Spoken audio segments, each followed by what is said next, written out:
O item 44, os israelitas pecam com as filhas dos moabitas. Balaão não conseguiu amaldiçoar a Israel, mas ensinou Balaque a fazer Israel pecar.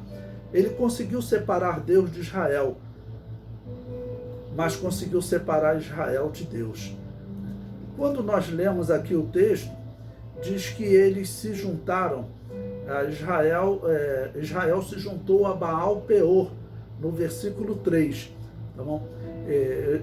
Baal era a divindade comum ali dos cananeus, ela havia sido criada, segundo a história, pelos sidônios, chamado também de fenícios, que habitavam ao norte de Canaã, e o culto deles normalmente envolvia sacrifício de pessoas e relação sexual, até de homens com homens, mas aqui parece que o que aconteceu foram homens com mulheres, né? Então, na verdade, aconteceu uma festa, né, pagã, e que os israelitas participaram dessa festa pagã, tá bom? Então, o que aconteceu? Aconteceu que Deus enviou, tá bom, uma ordem que eles deveriam ser mortos, tá bom?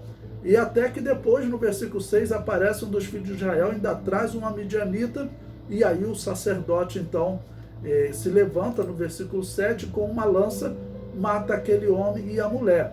E diz que no versículo 9, cessou a praga, né?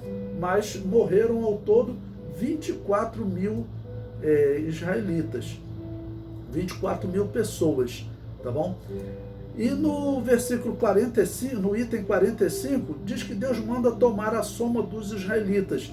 A soma será semelhante à soma dos que saíram, né, do Egito. Ou seja, morreram muitas pessoas, tá bom? Aquela geração adulta morreu, porém foi substituída no deserto porque nasceram outros, né? O número de guerreiros que tinham idade era de 601.730 agora nessa nova contagem, tá ok?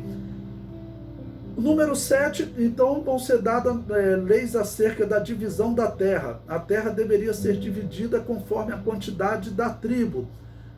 No item 47, a lei acerca das heranças.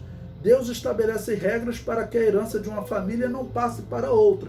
Então, no ano do jubileu, a família que perdeu uma determinada terra, ou se teve um filho que tornou-se escravo, todos receberiam a liberdade. E aqui também surge o ensino do parente resgatador. Se um parente perdeu a terra, faltando, por exemplo, 30 anos para o ano do jubileu, poderia um parente seu vir, né, e falar, olha, eu pago pelo valor, né, que a terra vale, desses 30 anos que você ainda vai possuí-la. Se a pessoa não quisesse devolver, eles iriam diante de um juiz, então ficava um documento com o verdadeiro proprietário da terra. Ele ia diante do juiz e o juiz ordenava àquela pessoa que havia adquirido a terra, olha, você tem que entregar a terra porque tem um parente aqui que ele paga o valor justo pela terra, e obrigava a pessoa a entregar a terra.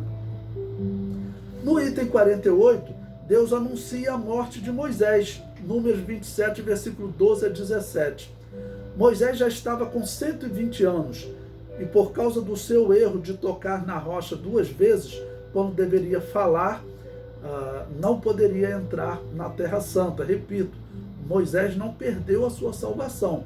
Ele não entrou na Terra Santa humanamente, mas na Terra Santa espiritual e eterna, ele vai entrar sim, está aguardando a ressurreição.